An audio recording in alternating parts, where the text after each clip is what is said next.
ha colaborado mucho tiempo con los grandes de la radio y ahora él es uno de esos grandes. Y bueno, presentación poquita más. Carlos Canales es Carlos Canales y nosotros lo vamos a traer aquí hoy en estado puro. Carlos Canales además nos va a hablar de las cosas frikis, lo que a él le gusta. Y vamos a empezar hablando de los planes más frikis de la Segunda Guerra Mundial. Planes que se llevaron adelante hasta cierto punto y que en un momento dado pues o bien se pararon porque no eran rentables, ya él nos explicará por qué, o bien fracasaron desde su inicio, que también nos explicará por qué. Y bueno, pues pocas cosas más podemos decir de Carlos Canales. Lo tenemos aquí al lado, él está asintiendo con la cabeza y ahora pues empezará a hablar rápidamente y a contarnos una serie de cosas. Como es habitual, le vamos a dar la palabra y no nos la va a devolver. Entonces vamos a tener a Carlos Canales en estado puro. Y empezamos preguntándole, bueno, buenas tardes, Carlos, y empezamos preguntándote, dentro de esos planes tan frikis de la Segunda Guerra Mundial, ¿es quizá el proyecto Habakkuk el más friki de todos?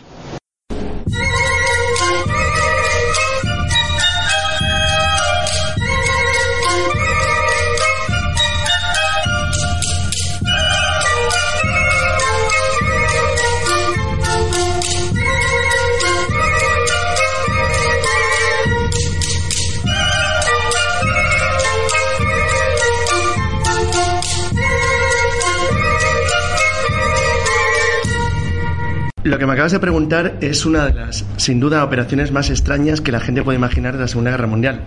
Bueno, al final que hemos venido a hablar de eso, ¿no? Pero, sí, exactamente. Pero esto yo creo que roza lo paranormal. A ver, esto es el proyecto Habakkuk. Habakkuk es un profeta del Antiguo Testamento que aseguraba que podía hacer cosas asombrosas, tan asombrosas que nadie las creería. El responsable de que se denominara así a este proyecto fue el culpable de esta locura, porque hay locuras en diversos niveles, pero como he dicho al principio, esta es de las gordas. Bueno, Geoffrey Pike, que es el responsable de esta historia, era lo que hoy llamaríamos un friki, un tío muy extraño, muy raro, que tenía un montón de ideas peregrinas y curiosas. Era inconformista, un tipo que se cabreaba muchísimo, con ideas muy, muy raras, y al que aparentemente no tendría que haber escuchado nadie serio, porque no parecía que nada de lo que dijera en principio tuviera lógica. Sin embargo, la idea del proyecto que llevó adelante el proyecto Habakkuk no era ninguna tontería. No era ninguna tontería porque se basaba en un invento suyo. Pike sabía o pensaba que había una manera de hacer que el hielo, fíjate qué cosa más curiosa, que el hielo fuera mucho más resistente. Y dice, bueno, ¿qué puede hacer más resistente el hielo? El hielo es agua, simplemente que por debajo de los 0 grados se congela. Sin embargo, Pike había creado un invento suyo que él llamó, era muy modesto, el Pinecrete. Bueno, concrete es hormigón en inglés. Pues el Pinecrete era una especie de hormigón muy extraño que lo que hacía era mezclar agua con un determinado tipo de serrín que en determinadas o en ciertas formas al congelarse generaba una especie de modalidad de hielo muy resistente que no se hundía, es decir, flotaba, y al mismo tiempo tardaba más tiempo en deshelarse, es decir, resistía mejor la subida de temperatura del agua. Sí, o sea, impedía que se descongelase e impedía que se hundiese. Eso es, exacto. Flotaba, no se hundía y al mismo tiempo resistía bastante bien la bajada de temperatura, es decir, la subida de temperatura del agua. Decías, bueno, ¿y qué utilidad tenía esto? Bueno, pues las fibras de madera que él utilizaba como aglutinante para la textura del Pinecrete tenían la ventaja de que podían ser resistentes al impacto de cualquier arma, el impacto de cualquier granada pesada de las existentes en aquellos tiempos o ahora.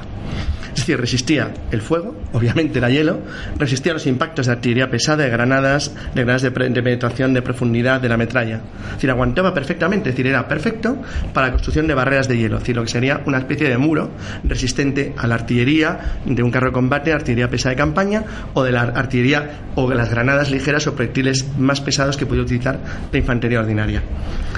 A partir de ahí, es decir, todo esto tenía ciertas ventajas, pero ¿para qué se puede usar?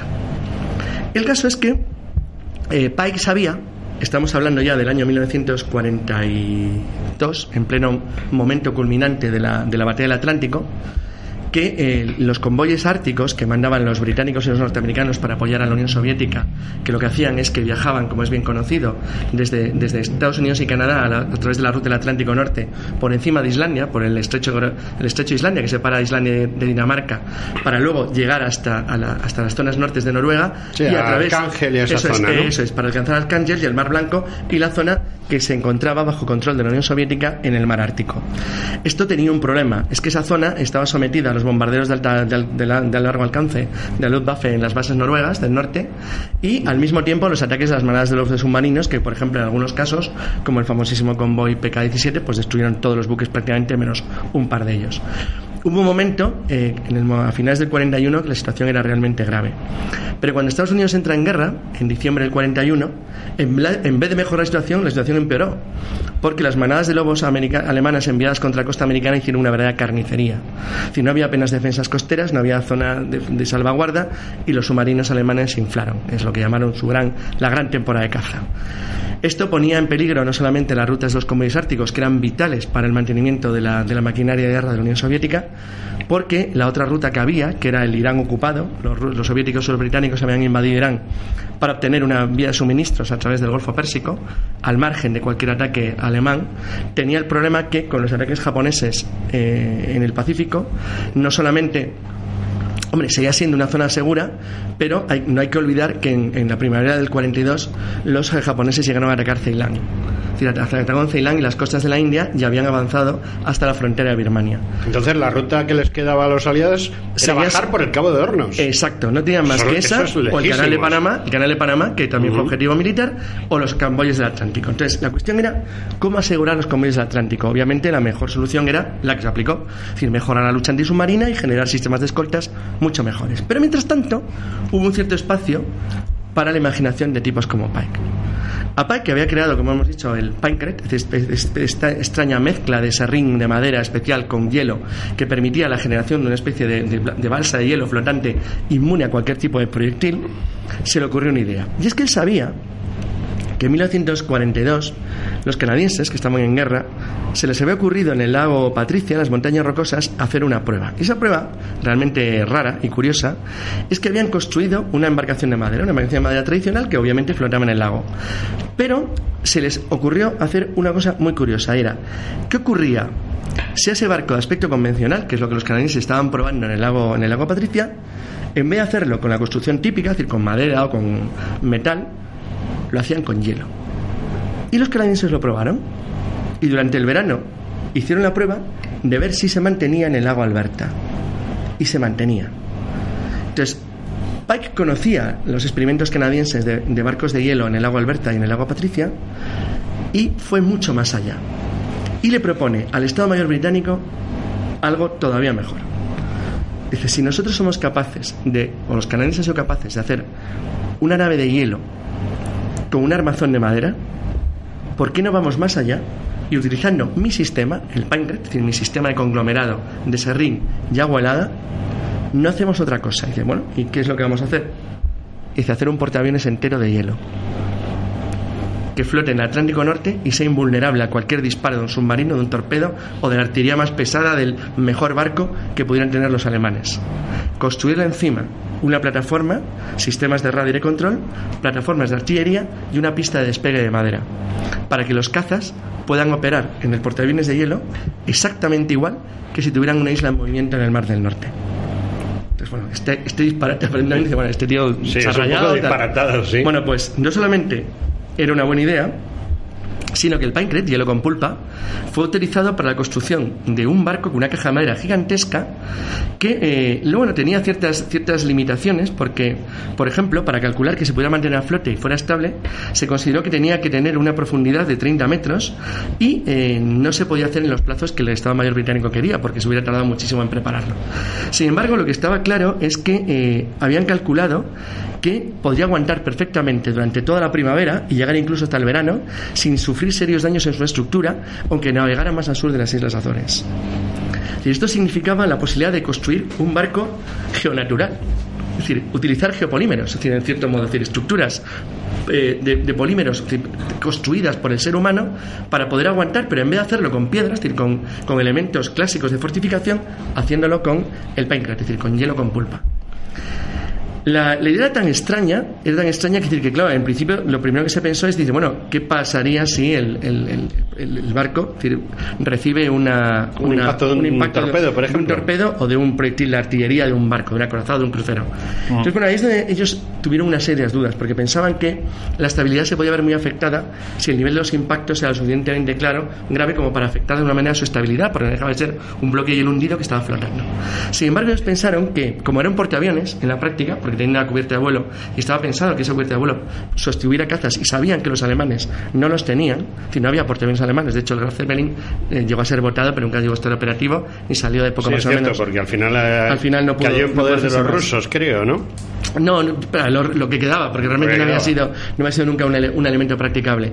Y teniendo en cuenta que la gran flota de superficie, especialmente después de la destrucción del Bismarck y del Prinz Eugen, tanto el Sargos, que es destruido también, y el gemelo del Bismarck, el Tirpitz, queda aislado en un puerto noruego. Y el Graf Spee también, ¿no? No, el Graf Spee lo hunden antes, lo hunden en el 39 en el Río de la Plata, pero el Tirpitz, que era el gemelo del Bismarck, queda atrapado en Noruega y no puede intervenir, de hecho, en la guerra de ninguna manera. Con lo cual, realmente, si el único adversario que había eran los submarinos y los bombarderos de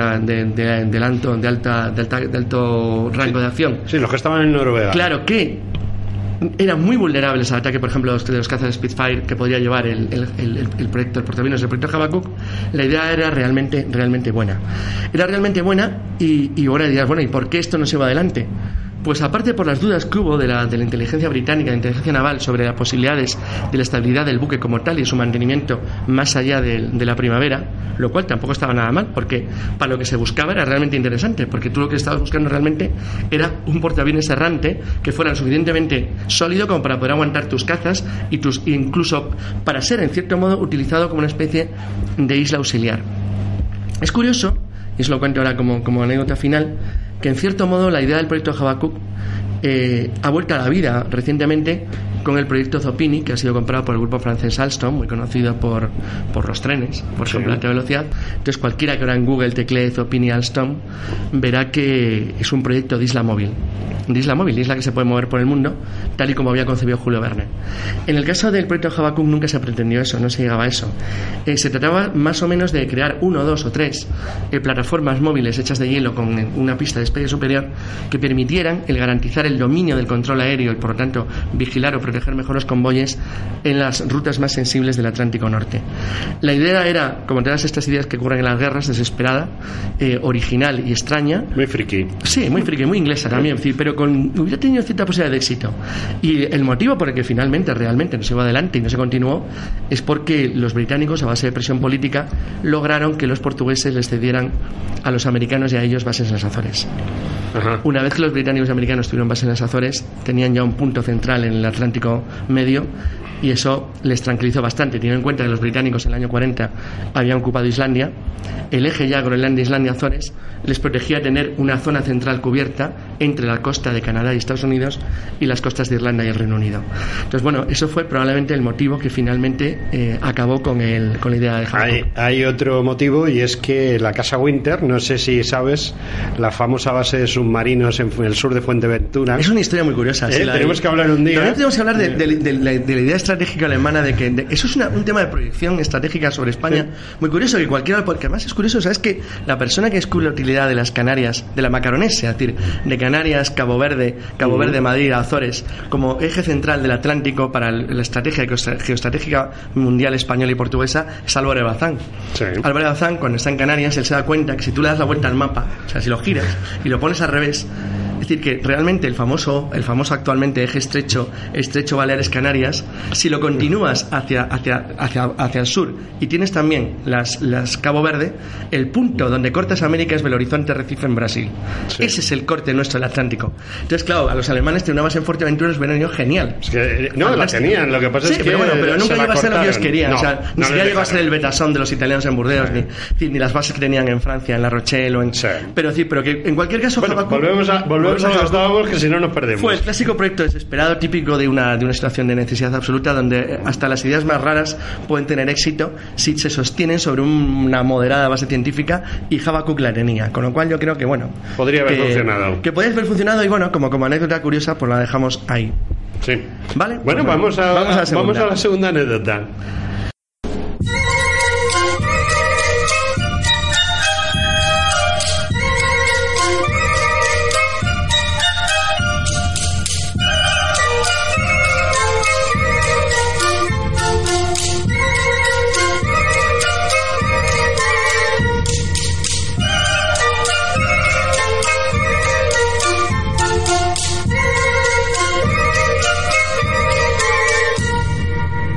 En esta segunda parte del programa, Carlos nos va a hablar de algo que se ha visto en la gran pantalla, aunque de otra manera. John Sturges hizo la última película de tipo bélico denominada Ha llegado el águila, que protagonizó Michael Caine y que contaba el secuestro o asesinato de Churchill, que había sido planeado por los hombres de Henry Himmler y del propio almirante Canaris. Sin embargo, aunque sí pasó por la cabeza de tanto de Himmler como de Canaris hacer esta operación, en realidad lo que sí se hizo fue otra operación completamente diferente, que fue un absoluto fracaso, que fue la versión Stalin de esa fracasada acción contra Churchill. Y bueno, pues ahora nos la va a aclarar nuestro amigo Carlos, que está en el estado más puro que nos podamos encontrar.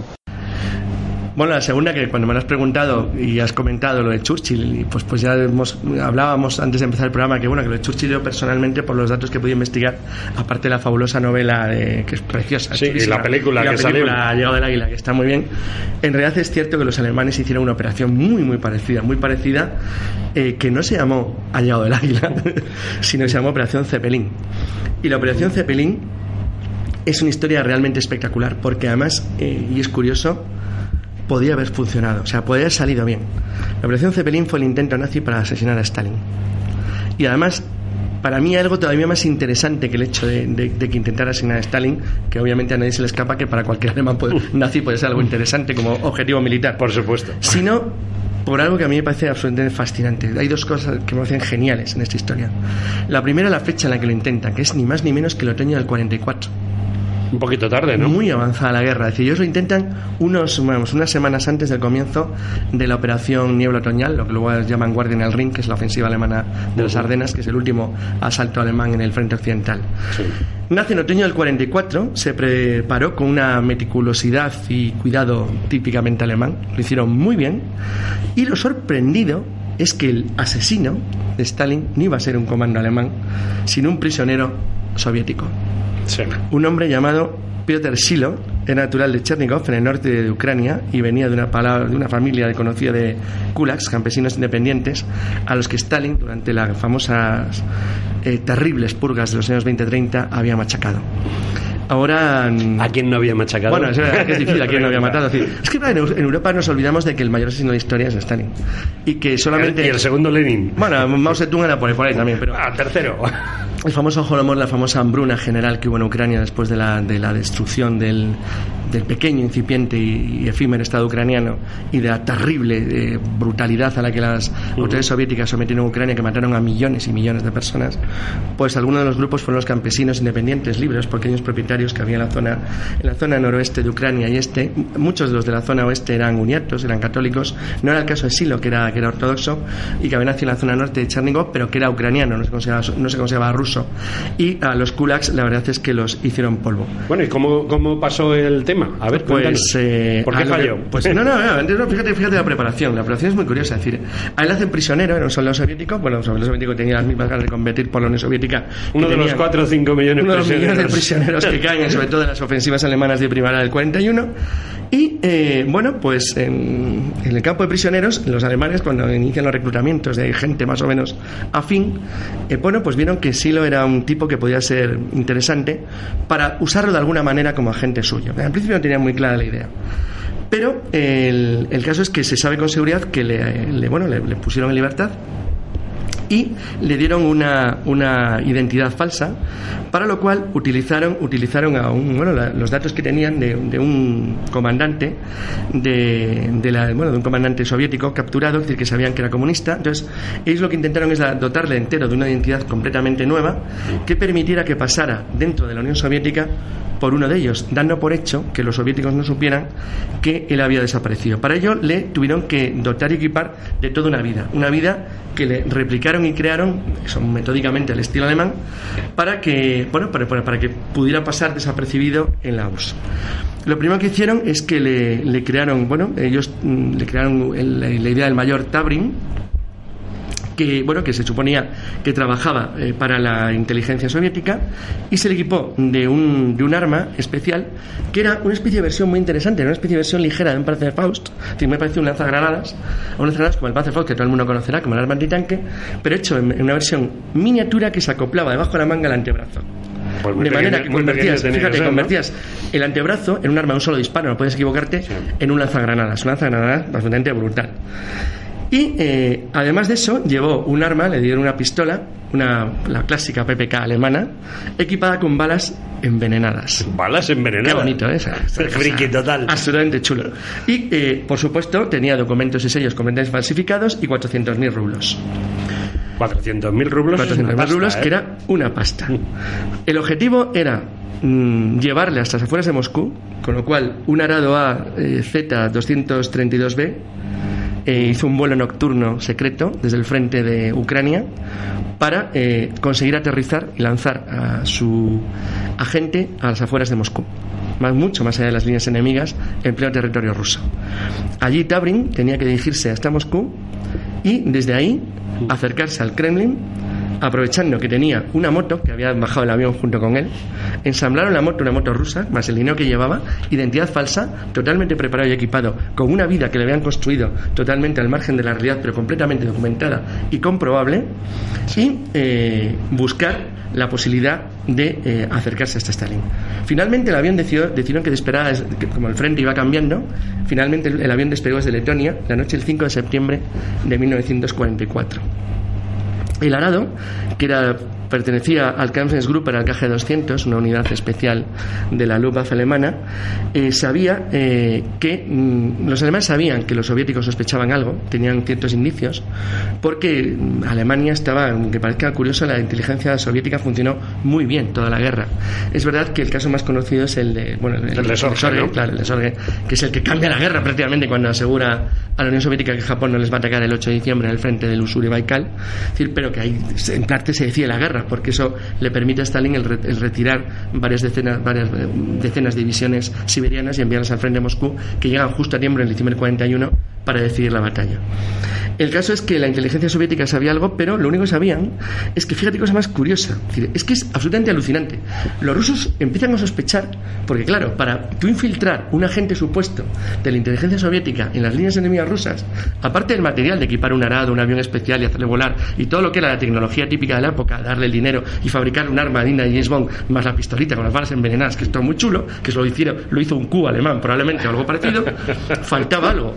Había que dotarle de ropa rusa. Pero ropa rusa, no cualquier ropa rusa idéntica a la que tenía que llevar. Entonces no valía la que tenía en los campos de prisioneros, sino que hubo que confeccionarle una especial. Entonces, como el vuelo iba a despegar desde Letonia, le encargaron el trabajo a un sastre Riga. Un sastre Riga, en Letonia, tenía que hacer una ropa especial que le habían encargado los 3 alemanas, no sabía muy bien para qué. Sí, pero lógicamente no se lo explicaron, ¿no? Era un agente ruso. Y el sastre comunica a sus superiores en Moscú que le han ordenado la confección de una ropa muy especial que a él le parece como mínimo extraño. Fíjate la cantidad, estas historias fascinantes, la cantidad de noticias que tenían que llegar al servicio secreto ruso parecidas, de todos los agentes infiltrados a lo largo de toda Alemania y Europa Occidental, incluso entre los aliados que había también, la montaña de noticias que tenían que llegar insignificantes, y que alguien calculara que eso significaba algo. Es decir, que el hecho de que estuvieran preparando una ropa para alguien en Riga, ¿por qué en Riga? ¿Por qué cerca del frente? ¿Por qué en Letonia? Es decir, ¿qué estaban intentando hacer? Bueno, pues hasta ahí, simplemente algún listo detecta que eso puede ser importante y lo notifica a su autoridad superior. Dice, bueno, puede que los alemanes estén preparando algo. Dice, tal vez una infiltración de un agente, tal, no da mayor importancia. El caso es, como hemos dicho, el 5 de septiembre de 1944, el Arado 232B del KG-200 despega de Letonia con rumbo al este. Y cerca de Moscú, lo que hacen es que, no le lanzaron en paracaídas, como llevaba la moto y llevaba un montón de material. El avión aterriza en un bosque, en una pista preparada que tenían, que habían elegido. Aterriza allí y suelta allí a su agente. A su agente listo para poder operar. Pero hay un problema. El mundo ruso es complicado. Durante el aterrizaje, el piloto alemán choca con un árbol y pierde un ala. Gran fallo. Entonces, el motor se incendia.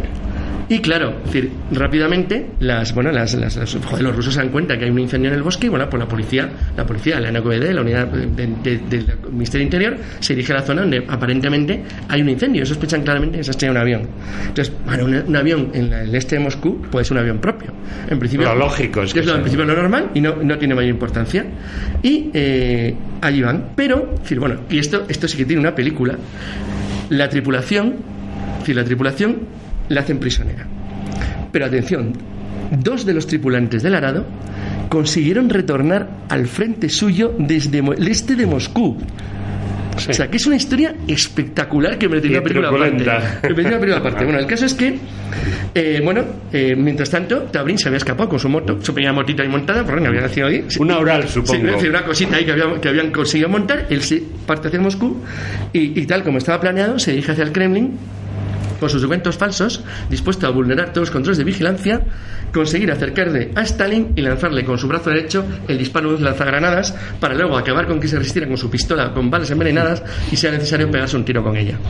Entonces, y esta es la historia. Lo que pasa que, de alguna manera, como todo, es decir, cuando las cosas van mal, las cosas van mal. Si algo puede ir mal, va de pena. Exacto, va estilo ley de Murphy.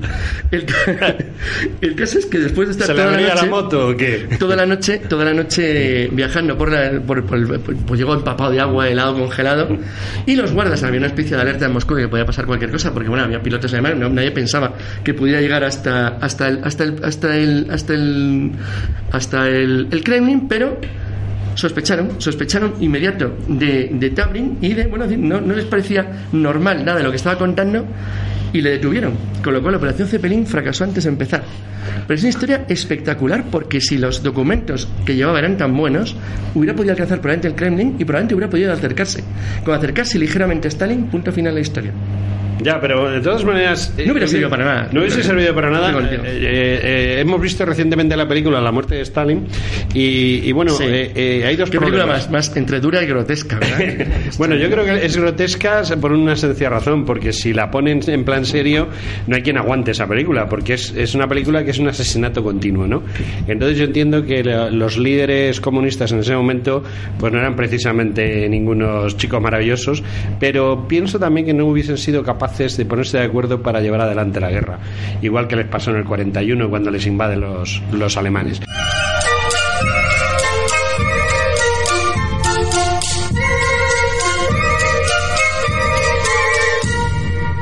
Hay grandes cosas, grandes hechos en todas las guerras que nunca se saben, y uno de ellos es por qué no se empleó el arma química o el arma biológica durante la Segunda Guerra Mundial. En la Primera Guerra Mundial se usaron constantemente gases de todo tipo y condición que causaron gran cantidad de bajas por muerte y gran cantidad de bajas sobre todo por cegueras y por problemas en general de tipo respiratorio, etcétera, entre las tropas de uno y otro bando. Sin embargo, en la Segunda Guerra Mundial, a pesar de tener unos arsenales brutales en cantidad y calidad, no se llegó a utilizar, salvo algún caso muy concreto, muy aislado, y casi fue un experimento, un plan experimental, pero no se llegó a utilizar.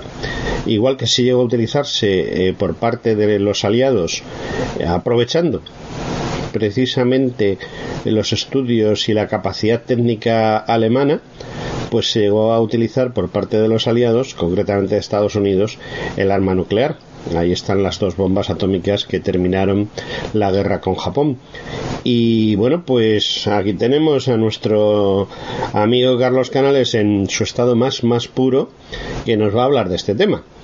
De modo que ahí va esta tercera parte del programa de hoy. De los alemanes. Bueno, ¿y qué es esa otra maravillosa acción que nos vas a hablar? Bueno, esta vez vamos a hablar de 2 proyectos. Los voy a juntar, pues tienen relación uno con otro, y son 2 proyectos de los que incomodan al mundo, de los habitualmente de los que no se habla. De los que no se habla. Malo. Son conocidos porque me recuerda a Siria. Hemos hablado uno friki y hemos hablado uno de alemanes malos. Siempre son malos. Contra rusos igual de malos.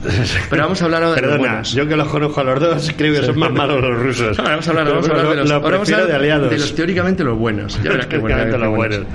A ver, hay una frase que es, bueno, un comentario que es muy habitual en cualquier foro de la guerra mundial, porque es uno de los fondos de debate eternos, que a mí siempre me llamó la atención yo me acuerdo, creo, desde que cuando era niño leí el libro de armas secretas alemanas, uno de los clásicos de la editorial San Martín. Sí. Desde entonces, ¿cómo lo recuerdas? Entonces, yo creo que hay una cosa que siempre te llama atención y te lo acabas planteando, es decir, a ver, los alemanes tenían la mayor industria química del mundo, sí, ya en el siglo XIX.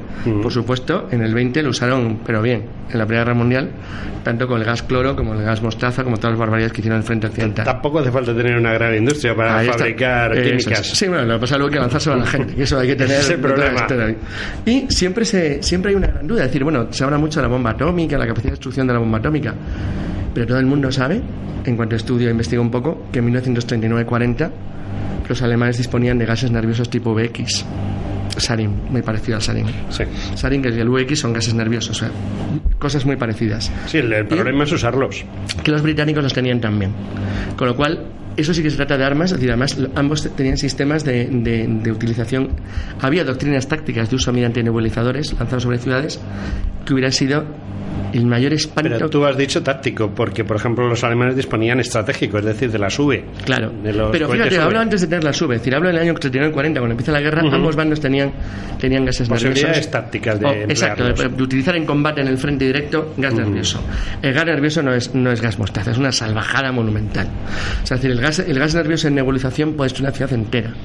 Entonces, claro, es decir, ahí ya empezábamos a plantearnos que antes de que hubiera una guerra, un arma atómica, había armas de destrucción masiva en el sentido actual de la palabra, armas de destrucción masiva, o lo que hoy llamaríamos, como llaman con esto de Siria, armas como dicen esto contra la humanidad, estas cosas. Sí. Como si fuera mejor morir de una granada de artillería, pero en cualquier caso es cierto que son armas de destrucción anónima, brutal, masiva y generalizada. Tienen un problema, y porque eso lo he visto yo sobre la marcha, y es que tú no puedes controlar la arma atómica, no puedes controlar la bacteriológica. La gente piensa que puede controlar la química, pero tú lanzas gases sobre un punto, cambia el viento, aumenta su velocidad y te lo echa a ti encima. Y te viene a ti. Y sobre todo, lo que vamos a empezar hablando, porque claro, ¿por qué no se arriesgaron a usar gases? ¿Por qué ni siquiera en el 44-45, que Alemania entra destruida o sometida a bombardeos estratégicos absolutamente demoledores y salvajes como el de Dresden, jamás utilizaron sus armas químicas de gas nervioso? Pues porque saben que la responsabilidad hubiera sido brutal, o sea, el fin de Alemania, literalmente. Y además, sin duda alguna, porque se sabía que disponían del material y de la doctrina de uso, cosa que curiosamente no había sobre la bomba atómica, que no deja de ser un proyecto que no sabía muy bien cómo iba a funcionar. Esto se sabía. Hoy vamos a hablar de una de las operaciones más aterradoras que uno se puede imaginar. Una operación real, británica, definida con un nombre clave denominado Operación Vegetariana. También tiene tela. La Operación Vegetariana, a pesar de su nombre, era algo más macabra de lo que parecía. Era la operación de utilización de armas en nebulización masiva biológicas, no químicas. Eso es peligroso porque no es controlable a posteriori. Ahí vamos. De hecho, esta operación no se llevó adelante, no porque los ingleses fueran buenos, no porque los ingleses fueran pacíficos, no porque los ingleses pensaran que no iba a funcionar, sino porque temían que funcionara. Y que se desvolviese. Directamente. Esta barbaridad, que ahora vamos a narrar un poco cómo fue el proceso entero y cómo se llevó y desarrolló entero, porque la operación vegetariana tuvo fases que estuvieron pensadas para ser utilizada en función de diversas necesidades estratégicas más que tácticas, de posibilidades en el campo de batalla que se mantuvieron abiertas durante toda la guerra. Tuvo varias fases en función del nivel de carga o del tipo de bomba que se pensaba utilizar. En principio, y lo he puesto bueno como anécdota, hay una isla en las Islas Hébridas, en el norte de Escocia, que hasta hace prácticamente unos años estaba prohibida la entrada en ella. Esta isla fue la isla en la que en 1942 el gobierno británico inició un programa experimental dirigido por el profesor Bollum de la Universidad de Oxford, un tipo muy educado, con cepas de anthrax denominadas Bollum 14578, que fueron llamadas Bollum en su honor. ¿Sabes qué cosas tiene la vida? Todos los psicópatas suelen ser muy educados, ¿eh? Y que tenían la particularidad de que podían ser detonadas mediante explosivos, dispositivos de explosivo estándar, para lo cual se decidió cargarlas con anthrax, el anthrax Bollum, que es el que recibió en su honor el nombre, y la idea fue usarla en estas islas de las Hébridas porque había seres vivos con los que permitía experimentar. Esos seres vivos eran ovejas. La idea era ver cómo soportaban las ovejas el ataque con bombas de racimo cargadas con esporas de anthrax Bollum 14578. Uno de los mayores horrores que el ser humano se puede imaginar en la Tierra. El ganado, que esto es interesante y no deja de ser curioso, se supone que iba a ser, bueno, en teoría era ganado para consumo humano, con lo cual, es decir, la idea era ver qué ocurría si se atacaba a unas ovejas con anthrax y ver qué respuestas ocurriría, tanto si el animal era atacado directamente con bombas de anthrax, como si, y atención a esto, ese ganado era consumido por seres humanos. ¿Y cómo hacían la prueba? Bueno, ahí está lo bueno. Entonces, la idea era ver si se podía hacer diversos niveles de experimento y lanzamiento de proyectiles con anthrax, tanto sobre ganado alemán como sobre ciudades alemanas, y ver si los elementos indirectos merecían la pena frente a los directos. En las pruebas experimentales se utilizaron unas pruebas de laboratorio, no se hicieron en campo abierto, sino que se utilizaron monos y estimaron que el ejemplo de un mono era perfecto para calcularlo sobre un ser humano, tanto si tenía protección contra ataque químico o bacteriológico como si no lo llevaba, lo que llamaríamos protección de vestuario NBQ. Sí. De hecho, ellos calcularon que el riesgo de muerte era de un 50% si un proyectil de racimo con un 25% de eficiencia, más o menos, o sea que era bastante bajo. Contenía 106 bombas de tipo F con 1,8 kilos de carga sobre una zona de ejercicio calculada en 10.000 metros cuadrados, con un kilómetro de viento a favor, o sea, prácticamente a un de viento, y para ello construyeron, es decir, calcularon una zona de 42.000 metros cuadrados que es la que tenían que preparar.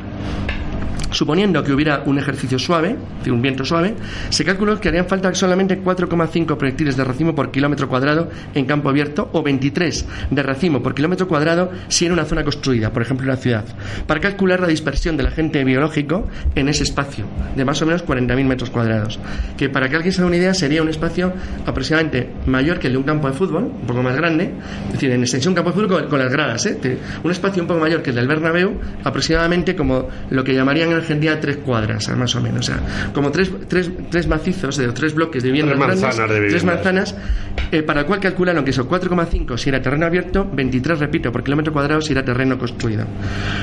Según en los exámenes que se hicieron, porque los norteamericanos continuaban también las pruebas, ellos tenían sistemas, los americanos dispusieron una planta que era capaz de cargar 500.000 de bombas de 1,8 kilos al mes, lo cual supondrían 4.277.100 bombas suficientes para arrasar completamente 6 ciudades alemanas grandes, del tamaño aproximadamente de Colonia o Hamburgo. Suponiendo que eso no se dispersase después. Suponiendo que no se dispersase, efectivamente.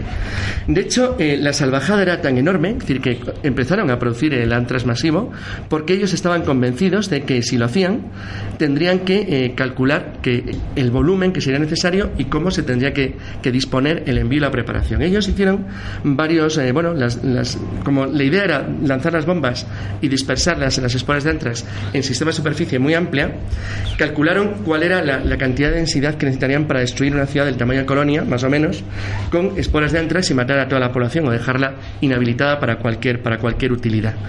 Claro, la cuestión es que las pruebas que realizaron en Canadá, en un lugar que eligieron, pues calcularon que era bastante más fácil que los riesgos que tenían los bombardeos horizontales que por la mañana, por el día llevaban a cabo los americanos y por la noche los británicos, es decir, que las pérdidas serían menos elevadas y que no haría falta una saturación mayor porque la dispersión de las bombas con carga bacteriológica no hacía falta, no tenían que destruir nada, sino simplemente dispersar el agente biológico para matar. Con lo cual no hace falta darle en el blanco, en un blanco concreto. De hecho, hicieron una comparación muy interesante con un gas venenoso convencional, con fosfógeno, no con gas nervioso, para calcular cuál era la ventaja, es decir, qué era mejor, si el gas estándar normal, como el que había utilizado en la Primera Guerra Mundial, o el Antras. Y bueno, el Antras barrió absolutamente, demostró que la capacidad de daño era muchísimo mayor y que era un arma perfecta para destruir la capacidad de resistencia del pueblo alemán en su totalidad. Es decir, están convencidos que los efectos que ellos dividieron en una serie de siglas, que era N ninguno, CG, lagrimeo y tos, N, muerte por inhalación secundaria, lesiones cutáneas, muerte durante semanas, meses o años, o ninguna. Y el efecto de fabricación establecía lo mismo, no establecía, era necesario hacer fábricas específicas o si bastaba simplemente hacer fábricas convencionales adaptadas. Como vieron que lo segundo era perfectamente posible y más si contaban con la potencia industrial americana, realmente el proyecto de la operación vegetariana y la capacidad de utilizar armas químicas contra la población, biológicas contra la población alemana fue algo más que un proyecto. Estaba perfectamente diseñado, se hubiera podido llevar a cabo con absoluta frialdad y hubiera probablemente, con el ritmo de fabricación que habían calculado los norteamericanos, destruir completamente 12 ciudades alemanas en menos de 3 meses.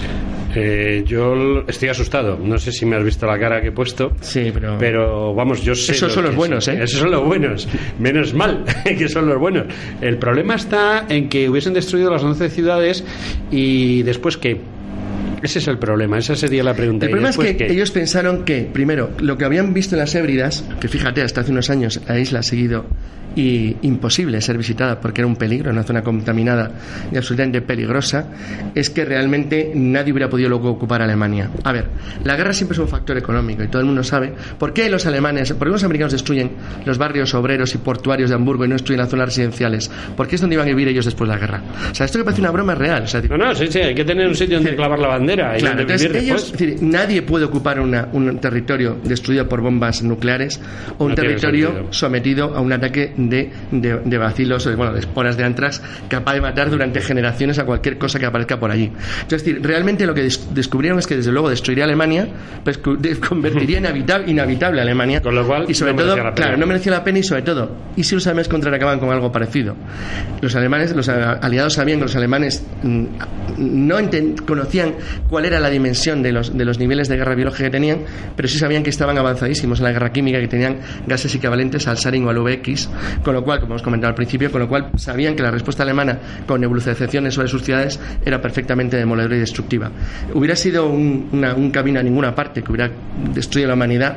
Y con todo yo sigo pensando que todavía en el siglo XX existía, ahora ya tengo alguna duda, existía una mínima humanidad en el sentido de concebir que las guerras tenían que tener un fin normal y que hasta el más salvaje de todos, un Stalin o un Hitler, nunca llegaron al último extremo porque nunca, a pesar de sus declaraciones, fueron capaces de llevar a la destrucción a sus pueblos, ni siquiera al contrario.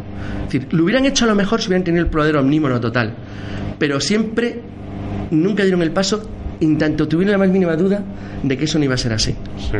Bueno, ¿y cuál es la última gracia que querían hacer los chicos buenos? Pues claro, los chicos buenos no siempre van a ser tan malos. Ya que lanzamos la bomba atómica 2 veces y que lanzamos la bomba atómica 2 veces y que tenían planes para utilizar antrax y gas nervioso, pues tuvieron ideas realmente originales. Esta es una de las historias, bueno, esto no es friki, esto es de historias más raras de la historia de la guerra. La compañía Singer, ¿te suena la compañía Singer? Sí, la de las máquinas de coser. Sí, señor. La compañía Singer, la gran maquinaria americana de máquinas de coser, una de las mayores empresas del mundo, recibió un extrañísimo pedido en las años del 41. En el 41, el Departamento de Investigación de Defensa de la Guerra Química Británica, fíjate cosa más curiosa, pues tenía un plan, y para ello le pidió a la fábrica Singer cuánto tiempo tardaría en conseguirles varios cientos de millones de agujas de coser. Cientos de millones de agujas de coser. Máquinas. ¿Y esto? Entonces, claro, si el departamento de Singer no entendía nada. Dice, bueno, que nos piden cientos de millones de agujas de coser. ¿Pero cuánto tardaríamos en tener? Bueno, pues oye, que van a poner a coser a todo el mundo esclavizado. Digo, aquí algo falla. Entonces, nadie entendía nada. Simplemente les pidieron eso. Lo que no sabían, obviamente, es que trabajando sobre los cortes de la estructura de las agujas de coser de Singer, como sabes, enlazan el hilo, sí, que tiene un cacharrito que mete el hilo de manera automática y que permite coser según los movimientos de la máquina. Sí, el hilo va enhebrado, exactamente. Entonces, bueno, explícalo porque a lo mejor los oyentes no saben. La gente actual ya no ha visto máquinas de coser como las de nuestras madres, ¿sabes? Pues las máquinas de coser, claro, la máquina tiene una enhebradora automática de la bobina de hilo que enlaza automáticamente con la aguja y que permite que con el movimiento de la máquina vaya cosiendo de manera automática. Sí, exactamente. Bueno, pues algunos brillantes ingenieros británicos e ideólogos de la guerra química, esta gente no tiene nada que hacer más que el mal, se le ocurrió una idea muy buena. Oye, dado que eso permite en la introducción de cargas de hilo y tiene una especie de obturación por la que meter algo, ¿qué pasaría si en vez de metemos ahí ricina o antrax y convertimos las agujas en elementos venenosos capaces de ser lanzados por millones sobre el territorio alemán? Dice, no jorobes. Dice, sí, vamos a lanzar cientos de millones de agujas en una lluvia permanente, como cuando llueve, de agujas metálicas envenenadas, para que caigan como una lluvia fina sobre todo el territorio de Alemania. Dice, bueno, estás hablando de decir que en vez de caer agua, caen agujas envenenadas. Exacto, agujas envenenadas en lluvia. Hacer llover agujas envenenadas sobre el territorio alemán. Entonces, bueno, ¿y a quién se le ha ocurrido semejante tratamiento? Nadie dice nada si no lo prueba primero.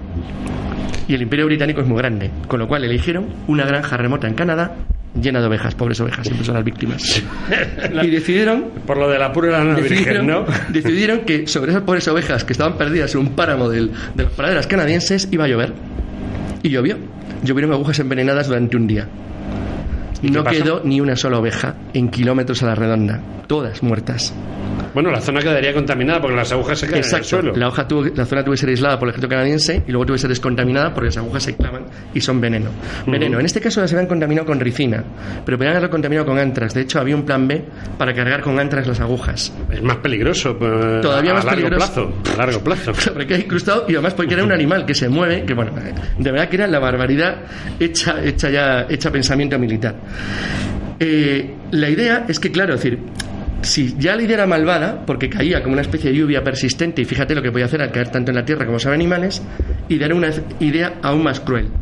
Y es que calcularon que si se cargaban en paquetes de 30.000, se podían meter en bombas de racimo y dispersarlas en los bombardeos horizontales convencionales como bombas de racimo en lluvia.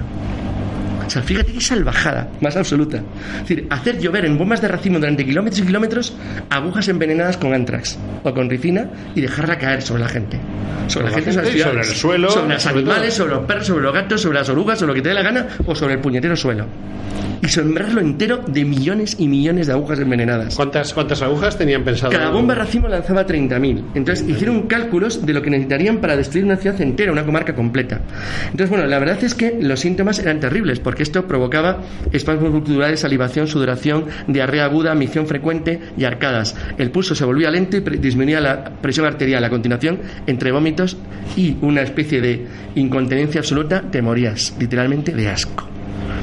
Entonces, la barbaridad era tan grande que los estrategas de Whitehall y Portdown calcularon que la mejor forma era hacer un ataque masivo con sistemas de agujas envenenadas, porque simplemente pensaban que el simple pinchazo incapacitaba a una persona. Simplemente con un pinchazo. Si se clavaba uno entero, tendría una muerte agónica aterradora. Pero tú imagínate eso lanzado sobre decenas de miles de personas. El efecto psicológico que pretendían hacer, que era el efecto, bueno, de una película de terror, pero de terror de las peores, de las más gores. Pues esta pequeña barbaridad fue archivada en 1944 porque llegaron a la conclusión de que daba igual que estuvieras en un carro de combate, que tuvieras un vehículo de protección, que te metías debajo de un puente, que llevas un casco o que llevaras lo que llevaras, te ibas a morir igual, que no ibas a salvarte de ninguna forma. Y no lo hicieron ni llevaron adelante. ¿Sabes por qué? Porque el proyecto era carísimo. La minimización industrial era muy cara y costaba demasiado. Entonces, bueno, lo archivaron en espera de que si no había más remedio se pudiera usar. Pero en principio lo dieron una auténtica viabilidad operativa. Sí, pero las causas humanitarias estas de las que hablan en Siria no entraban, ¿no? No, eso no entraban. Pero fíjate lo que hubiera sido. Es un problema económico. Pero sí que parece de niños lo de Siria comparado con esto. Estamos hablando de hace 70 años. Bueno, lo de Siria, ¿qué quieres que te diga? Mi experiencia dice que esas imágenes que salen en la tele, es curioso como alguien coge a un niño gaseado en sus brazos y el cámara está a 1 metro de distancia y no se contamina. No, pero claro, fíjate, esto consiste en decir, no, claro, si estás en un carro de combate o estás en una casa, estás en un refugio antiaéreo, esto no te hace daño, ¿no? Pero luego tú sales al exterior. Tienes que salir, claro. Y lo tienen los animales, las personas, los bichos, todo lo que planteas, está todo contaminado con antrax. Dices, pero qué barbaridad. Es decir, así que fíjate qué cosa o sea, más. Que solo por problema económico dijeron, no, es que es muy caro. Es muy caro, esto es muy caro hacerlo, pero se mantuvo durante toda la guerra el sistema de lluvias de resina, lo mantuvieron como una posible operación, una posible acción operativa eficaz en el caso de intentar una desmovilización o destrucción completa de un territorio enemigo. Bueno, hemos visto unas cosas curiosas. Es impresionante. Bueno, ¿qué nos preparas para el próximo día? Yo creo que vamos a hacer 3 operaciones de comandos relacionadas con la bomba atómica y los aspectos nucleares en la Segunda Guerra Mundial. ¿Sí? Sí, que la subo. Lo asumes. A ver, adelántanos algo más. Muy rápido, un minuto. El intento aliado para evitar que los alemanes consiguieran óxido de deuterio, que es una de las formas de conseguir uranio 235. El intento alemán de destruir la planta nuclear de Oak Ridge en Tennessee, que lo intentaron. Sí. Y la famosa leyenda o el mito del U-234, el submarino que se entregó a los americanos cargando uranio 235. Muy bien, pues oye, te emplazamos a que cuando puedas vengas y esto que contaré lo documentaré con documentos, lo pondremos en vuestra web y en la mía, para que la gente pueda ver documentos reales de la operación, en qué consistía, y algunos datos más técnicos, porque me estoy hablando de memoria, es más difícil, pero decir ya con datos un poco más precisos. Pues es que me dejas alucinado. Bueno, sospecho que como en otras ocasiones los pacientes que nos escuchan, porque son muy pacientes escuchándonos, pues harán preguntas, porque el otro día fue mortal, el día que nos estuviste hablando de Rusia y de Japón, fue mortal. Fue impresionante la cantidad de consultas que tuvimos y bueno, pues estamos aquí para responderlas. Vale, bueno, pues hecho. Carlos, muchísimas gracias. Así como siempre, y nos vemos. Hasta luego. Vale, nos vemos.